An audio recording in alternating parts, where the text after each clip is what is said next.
tardes a todos, un gusto estar por acá. Mi charla inicialmente era de 2 horas y media, así que finalmente lo voy a hacer en 20 minutos porque creo que estamos un poquito corto de tiempo, así que Pablo haremos el esfuerzo, ¿vale?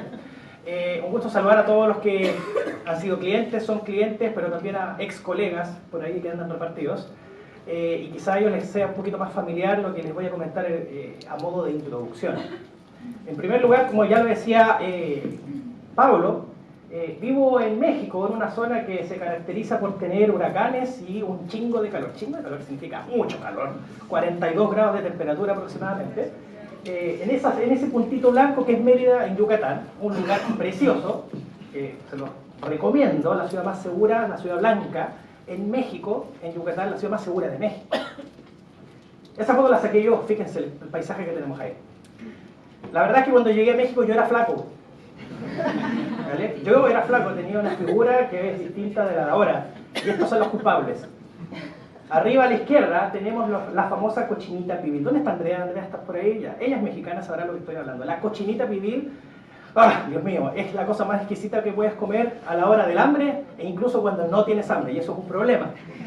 Ahora, lo interesante de esto es que uno, en la medida que uno va conociendo lo que es la gastronomía de otro país, que no es la tuya, que no es la del completo, la sopaipilla de la esquina, te vas dando cuenta que tu paladar se va adaptando a otro tipo de sabores que en tu vida pensabas que ibas a poder probar o degustar. Entonces, ¿qué ocurre? Que los negocios mexicanos son muy inteligentes en cierta medida. ¿Por qué? Porque para el que es extranjero, son capaces de determinar que si te gusta esto, probablemente te va a gustar otra cosa. Es una cosa muy lógica, ¿cierto? Hasta la señora que me vendía el pan en Viña del Mar, en Nueva Aurora, donde yo vivía antes, sabía que si yo compraba este tipo de pan me iba a recomendar otro tipo de cosas. Por lo tanto, ¿qué pasaba? Que en este caso, una de las recomendaciones más brillantes que me hicieron en su momento, después de comer cochinita una y otra vez, me recomendaron los panuchos.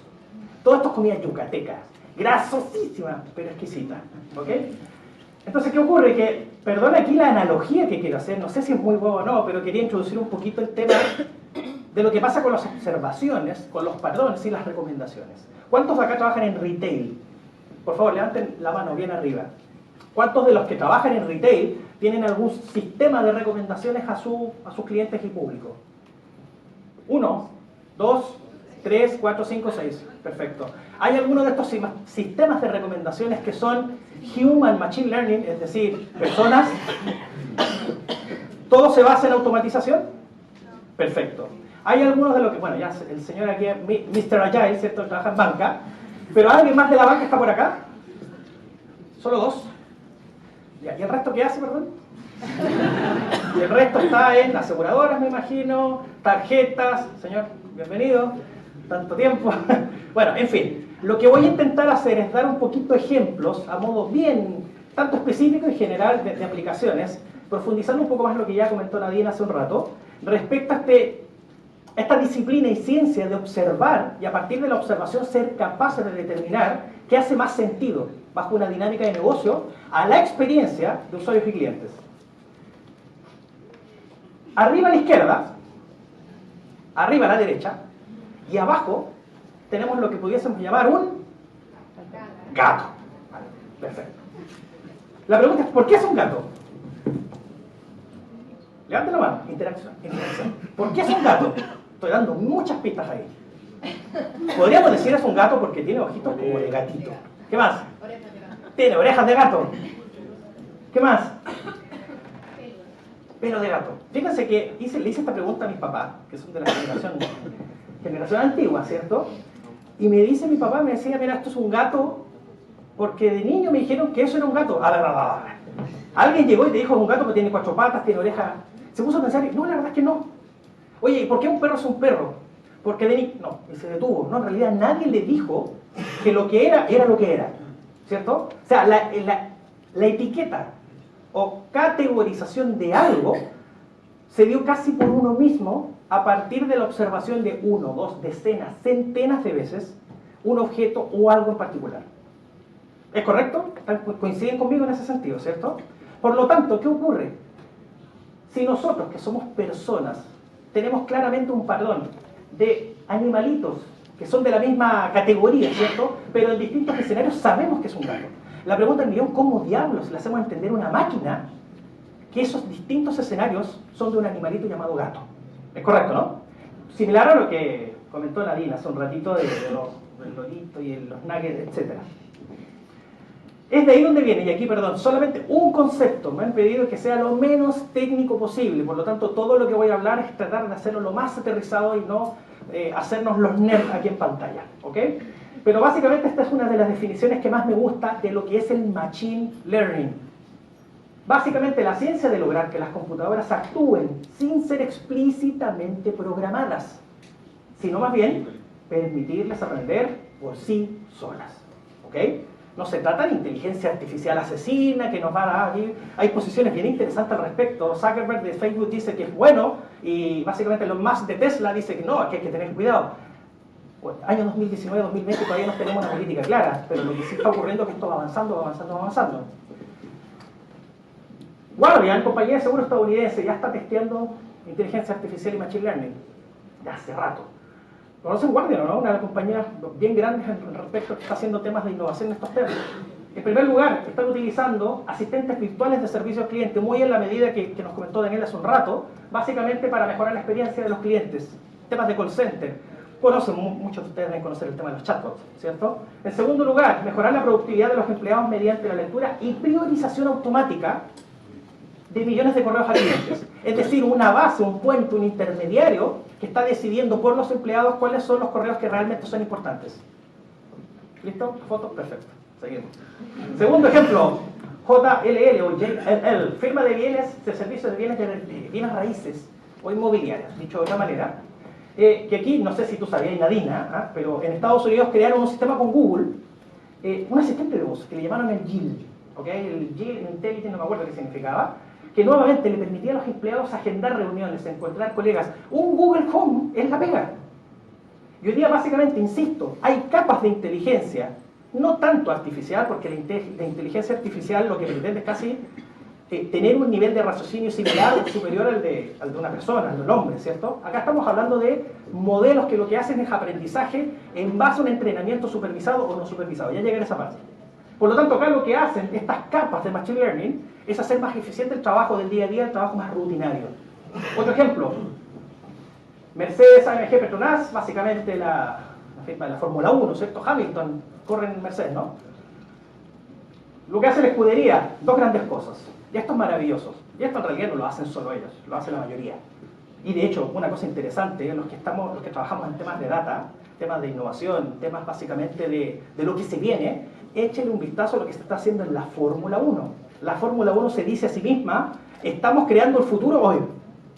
¿Ok? El sitio de la Fórmula 1. Por lo tanto, ¿qué está haciendo Mercedes? En primer lugar, la cantidad de data que captura por segundo es más de 10.000 puntos de información por segundo de lo que el monoplaza está capturando en cada momento de cada curva de la carrera. ¿Qué diablos hacemos con esa información? ¿La procesa una persona? ¿O en base a los patrones decidimos básicamente anticiparnos en base a la data, en base a los outputs que ya sabemos previamente, qué debiésemos hacer respecto al comportamiento del monoplaza? Por lo tanto, lo que está haciendo hoy día, incluso datos muy complejos, por ejemplo, imágenes del uso que está teniendo las llantas del vehículo, poder anticiparse y entregar un reporte antes de que el experto de las llantas pueda decir qué hay que hacer. Por lo tanto, esos milisegundos, décimas de segundo en una carrera, se están viendo eficientes producto del Machine Learning. Y creo que el último ejemplo, y permiso, salud.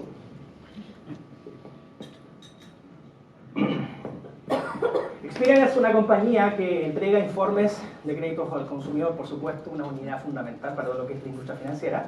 Y básicamente lo que crearon ha sido una plataforma de autoservicio, una plataforma de analítica de autoservicio, que en estricto rigor lo que hace, y esto se acerca mucho más a lo que voy a empezar a comentar, crear modelos predictivos para determinar casos críticos. Esto claramente en la industria financiera se hace fundamental. Repito, ellos pueden determinar si algunos de los 220 millones de consumidores hoy día están en condiciones de calificar o no para un monto en particular.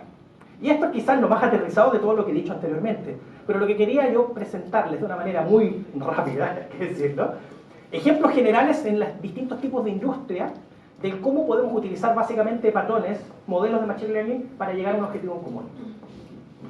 Características generales. En primer lugar, ya les decía, el Machine Learning no es que se programe. sino que básicamente lo alimentamos en base a ejemplos, pero no con instrucciones.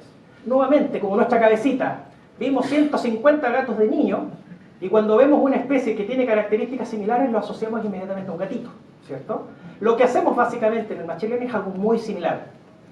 No voy a entrar en tanto detalle de clasificaciones de Machine Learning, porque hay dos grandes, o sea, las supervisadas y las no supervisadas. Pero en estricto rigor acá lo que importa es que la data que tenemos de nuestros usuarios, ¿cierto?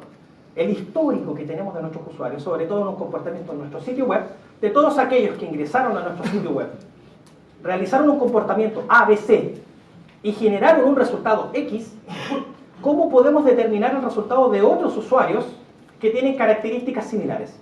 ¿Ok? Por lo tanto, lo que va a hacer el modelo de Machine Learning es aprender del histórico de datos que nosotros ya tenemos y a partir de ello ser capaz de predecir lo que ocurrirá con nuevos usuarios que metemos a esta licuadora.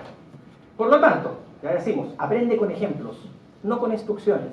En segundo lugar, encuentra asociaciones en los datos o los segmenta en cluster, que es básicamente lo que estoy diciendo. En tercer lugar, lo fundamental, es capaz de predecir la probabilidad de ocurrencia. Y quizá ese es el dato más relevante, básicamente por los ejemplos que les voy a dar al final.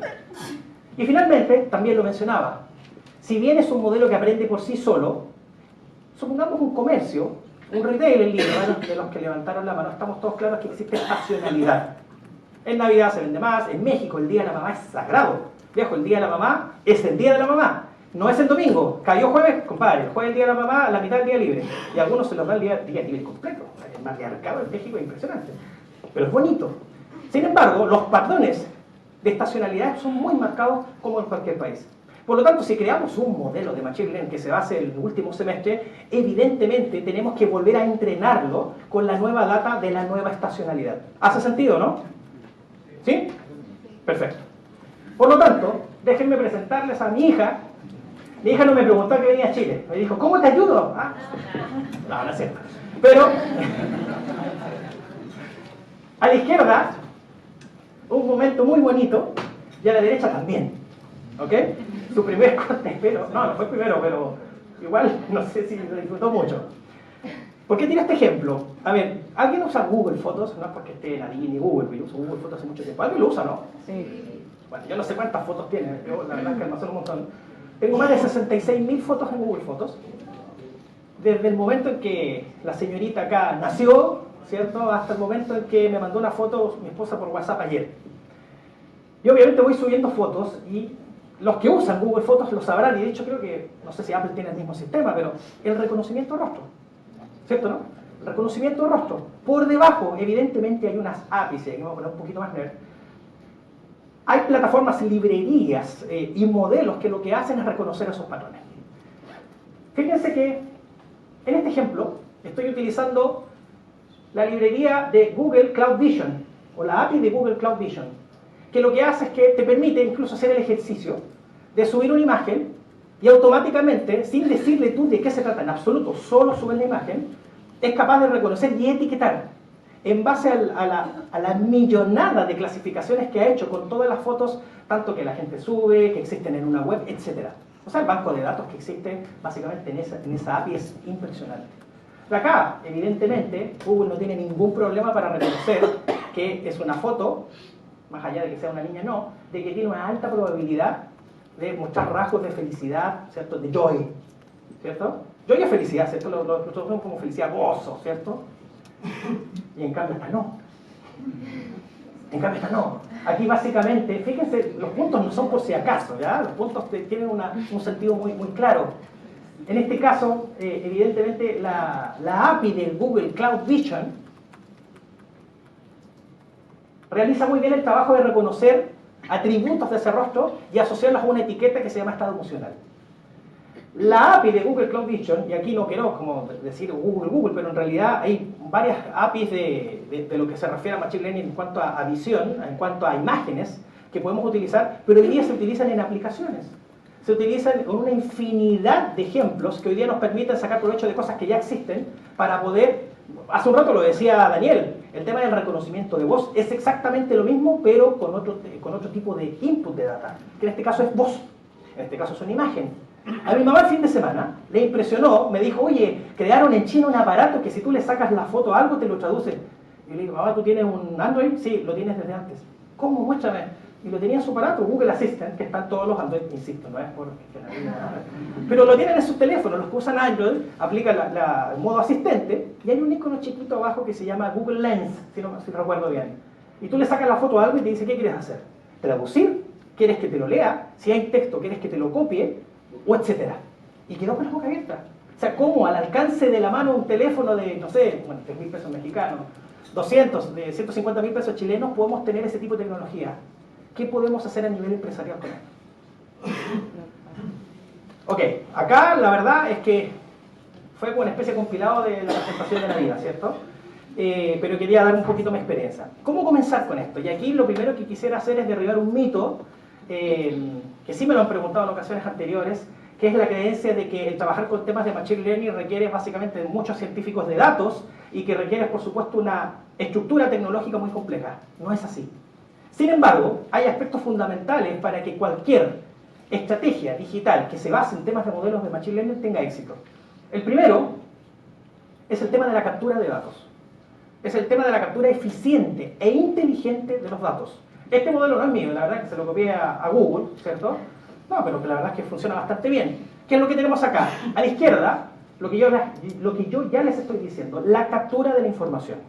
Luego, que de alguna manera también Nadila lo estuvo comentando, ¿cierto? El tema de la transformación. Una cosa es capturar y otra cosa es dejar lista esta información, o esta data, perdón, para que tenga algún sentido.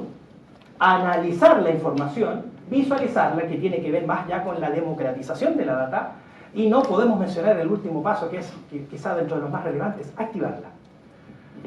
También, de alguna manera, para no repetir, la pregunta nuevamente, ¿cuál es el paso fundamental para tener un esquema de Machine Learning ideal? Desde el punto de vista técnico, desde el punto de vista de la analítica, es la data. Hoy día hay clientes que incluso... ¿Cuántos de acá tienen Google Analytics en sus sitios web? Levanta la mano, por favor. ¿Cuántos de ustedes tienen Google Analytics 360? Vale. ¿Cuántos tienen Adobe Analytics? Ya. ¿Y cuáles son rezagados que no usan ninguna de las dos? ¿Hay alguno? Ya no queda ninguno que ni vemos. Ok, vale. ¿Por qué lo comento? Porque hoy día, básicamente, el poder trabajar temas de modelos de Machine Learning no son exclusivos para herramientas premium. Hoy día, al menos como me triplica, nosotros ya tenemos clientes que no tienen el presupuesto para un GR360, no es crítica, ¿vale? Pero no tienen el presupuesto para GR360, pero sí lo tienen para empezar a innovar y a probar cosas con las versiones gratuitas. Hoy día nosotros estamos en condiciones de hacer este tipo de modelos de comportamiento con Google Analytics tradicional, el estándar. Pasarlo a herramientas de análisis matemático y poder sacar una conclusión concreta de cómo activar esta información. Por lo tanto, esto que tenemos acá tiene que ver que, en primer lugar, la calidad y la integridad de la data. Si tenemos data en silos, también lo decía Nadine, lo han dicho varios anteriormente, eso es un problema. Sin embargo, también lo decían por ahí, el baby steps, no me acuerdo qué lo decía, creo que lo decías tú, ¿no? Dani lo decía, en los baby steps. Nosotros tenemos varios servicios de analítica predictiva y muchas veces nos plantean el hecho de integrar toda la data, integrar el CRM, perfecto, pero hoy día partamos con lo que ya sabemos funciona muy bien, que es la data de comportamiento web. Hoy día ya podemos hacer grandes cosas prediciendo el comportamiento en la web de usuarios que nos dieron información de la web. Segunda fase, pasamos por un tema de CRM, temas de email marketing, etc. Los que quieran conversar al respecto, nos tomamos un café después y les doy más detalles. En primer lugar, en esa etapa, ¿cierto? La parte de la captura. Y acá tenemos, obviamente, un ecosistema muy variado en el sentido de publicitario, en el sentido de analítica, en el sentido también incluso de aplicaciones móviles con el tema de Firebase. Más abajo, aspectos que tienen que ver con otras piezas, otros pedacitos de información que es nuestro usuario, pero que está repartido en otras partes. Tenemos temas de RP, temas de CRM, temas transaccionales, etc. Por lo tanto, la primera parte es que la data sea representativa y confiable. En segundo lugar, hacer que la data se represente de una manera que tenga un sentido para el negocio. Y acá esas herramientas básicamente que están ahí, Cloud Data Prep y Cloud Data Flow, es parte de la suite de servicios de Google Cloud Platform, que hoy día, obviamente hay que decirlo, facilita muchísimo el trabajo para quienes hoy día ya trabajan con plataformas publicitarias de Google, así como también con Google Analytics tanto estándar como el 360. Por lo tanto, la parte de transformación tiene que ver con, a nivel masivo, a nivel de data agregada, ser capaces de manipular, transformar y pulir esa data para que esté disponible en una etapa posterior llamada análisis. Y acá se menciona varias veces una en particular, ¿se alcanza a ver? Sí, creo que sí. Este que se llama Google BigQuery. Google BigQuery hoy día es una de las herramientas que debo decirlo también por experiencia, que le ha ayudado a muchas compañías a poder avanzar en grandes temas de análisis de data desde el punto de vista de la Big Data. Google BigQuery, como dice su nombre, es una herramienta, un data warehouse en la nube de Google, que hoy día nos permite tomar la data de Google Analytics, tomar la data de otras fuentes de datos, no solo almacenarla, sino también transformarla en base a queries. Los queries, para los que conocen el concepto, básicamente consultas, cruces de datos, básicamente una transformación y análisis que nos permite llegar a una etapa de modelado. La parte del modelado, en este sentido, ¿qué nos dice? Ya tenemos la data, ¿qué preguntas de negocio quisiera responder a partir de los datos que hoy día tengo disponibles? Es interesante, ayer lo discutíamos con el equipo y llegamos a la conclusión que cuando nosotros desde el punto de vista de la consultora, que es Metriplica, empieza a trabajar con un negocio, lo primero que hacemos es hacer la auditoría de los datos. Tiene todo el sentido. O sea, como si estamos enfermos, lo primero que hace el doctor es temperatura, presión, no sé qué más, artritis, no, eso no. Otra cosa, ¿verdad? Distintas mediciones, pero son mediciones iniciales para saber este tipo muerto caminando o no. Pero son aspectos fundamentales. Sin embargo, cuando nosotros nos vamos directamente en el tecnicismo de ver si el código está o no, estamos cambiando el enfoque. Y lo que queremos hacer para responder con el negocio, si tu data hoy día es buena o no, es hacer las 4 preguntas claves del negocio y ver si somos capaces de responderlas con la data que tenemos. Solo respondiendo esas 4 o 5 preguntas nos puede decir cuán completa está nuestra estructura de datos de los usuarios y de comportamiento para saber si podemos seguir avanzando. Por lo tanto, en la parte de Machine Learning, lo que justamente hacemos es tener un output, un entregable que es básicamente la catalogación o segmentación de los usuarios dependiendo del uso que le quiera dar. Ahora lo voy a rematar con ejemplos muy concretos. Finalmente, la visualización de datos en Dashboard, Google Data Studio, Tableau, Looker, etc. Y finalmente, lo que es la activación de la data. Es decir, de alguna forma traspasar esta data a quienes hoy día justamente toman las decisiones tanto de eficiencia en medios publicitarios, en la decisión básicamente de la personalización de contenidos, etcétera, etcétera, etcétera. Saludos a los que vienen llegando. Por lo tanto, aquí, bueno, esta la voy a pasar un poquito más rápida porque yo no sé cómo voy. ¿Muy bien? ¿Cuánto tiempo me queda? 1 hora, perfecto, ya 5 minutos, ya, pero para redondear con las cosas que de verdad me importan. A ver, esto lo único que representa es lo mismo que lo anterior, pero un punto de vista más práctico. Lo que tenemos a la izquierda, fuentes de datos diversos, ¿cierto? Tanto de un contexto digital como un contexto offline.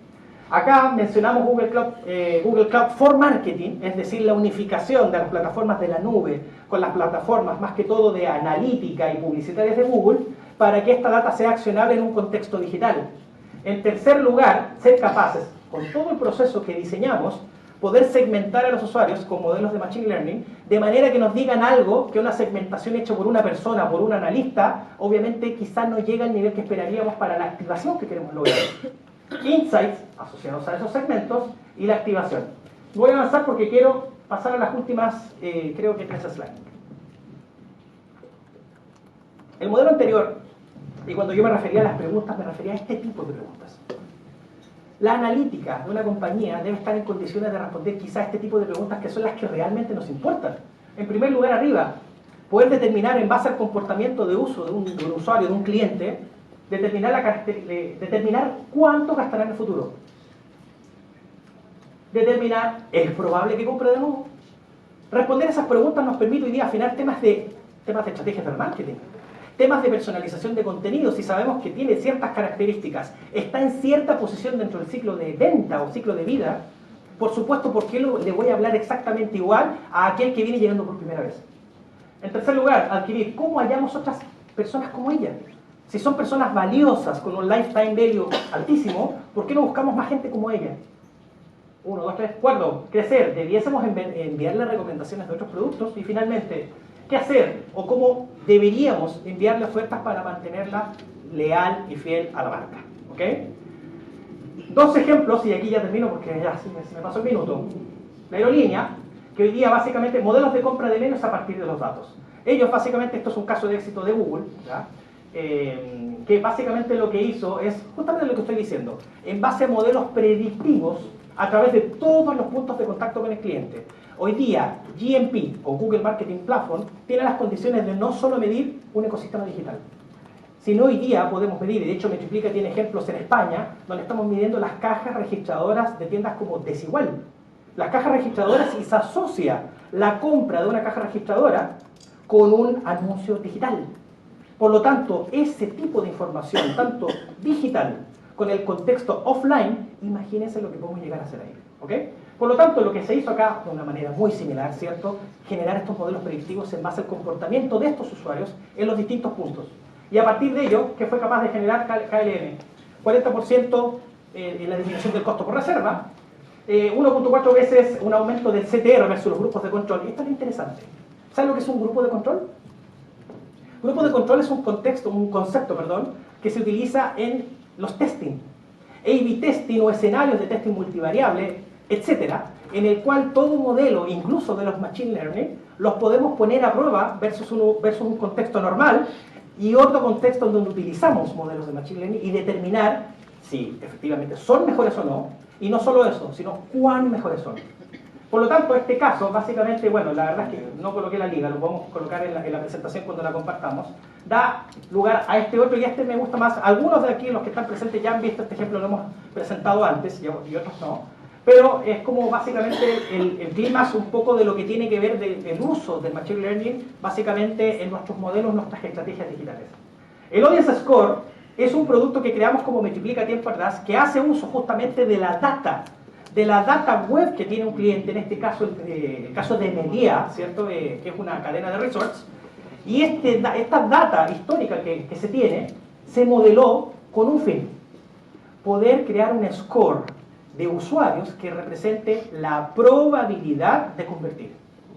Repito, el Audience Score es la probabilidad o propensión de un usuario a convertir en el corto plazo. ¿Cómo lo determina? El Machine Learning tomó los últimos 1.500, 2.000, 10.000 usuarios que compraron versus los que no compraron, hizo su propio raciocinio o algoritmo matemático que luego aplicamos a usuarios nuevos con características similares. Y a partir de ello el Machine Learning o el modelo de Audience Score nos dice: este está en una escala de 0 a 10 en un 10, este en un 4, ese en un 5 y esos dos en un 8. ¿Con quiénes vas a invertir? ¿A quiénes vas a invitar a una estrategia de remarketing? ¿A quiénes les vas a personalizar un mensaje mucho más persuasivo, por supuesto, en el sitio versus a otros que están recién en una etapa de concientización de la marca? Por lo tanto, estos son resultados reales de la aplicación del Audience Score en todo lo que era el contexto de ese experimento, que eran campañas de remarketing. Aumentó en un 625%. La conversión, en realidad, fue y una disminución del 80% en el costo de adquisición. Y finalmente, para rematar, un ROAS, un retorno de gasto publicitario de 350%. El mensaje de fondo, estimados, es que en primer lugar, el Machine Learning no es rocket science. Hoy día existen tanto los recursos, digamos, los humanos, como tecnológicos, e incluso económicos, porque aquí estamos hablando de, si hablamos de Google Cloud Platform, hablamos de plataformas on demand, en donde incluso la inversión puede tener mínimo riesgo porque puedes determinar cuánto puedes llegar a gastar. Pero no solo eso, sino que hoy día podemos crear este tipo de predicciones en base a data que ya tenemos en nuestro sitio. ¿Ok? Por lo tanto, el uso de esto, y ahí está la última slide, es tan variado como creativos seamos en nuestro negocio. En primer lugar, yo decía, estrategias de remarketing. ¿Cierto? Estrategias de remarketing para acudir a usuarios que están a punto de comprar y necesitan un último empujón. En segundo lugar, personalización y A/B testing. ¿Por qué? Ya se los decía. ¿Por qué hablarle igual a un usuario que está a punto de comprar versus aquel que está recién conociéndonos? ¿Cierto? ¿Sí o no? Sí, perfecto. En tercer lugar, adquisición de nuevas audiencias. Si tenemos características de usuarios particulares, ¿cómo salimos al mercado y, oye, búscame más como ella y como ella? Perfecto. Cuarto, esto es un poquito más de los analistas, pero comprender por qué. Acá dentro de las herramientas hoy día podemos crear segmentos de aquellos que están cerca de comprar versus aquellos que están lejos y comprender los patrones de navegación para determinar cuáles son los puntos de inflexión. Y finalmente, casi lo mismo que el remarketing, pero al revés, en esta época de casa. No todos los pasos son tan deliciosos, ¿vale? Por lo tanto, las estrategias de suppression lo que hacen es sacar de nuestro pastel de usuarios, de nuestras audiencias, aquellos que están en una etapa más temprana. Por lo tanto, repito, el Machine Learning no es rocket science. Hoy día está mucho más al alcance de la mano que antes, tanto en temas económicos, en temas de infraestructura tecnológica, como también a nivel de la data que se necesita para poder abordar estos temas. Así que espero les haya gustado. Muchas gracias.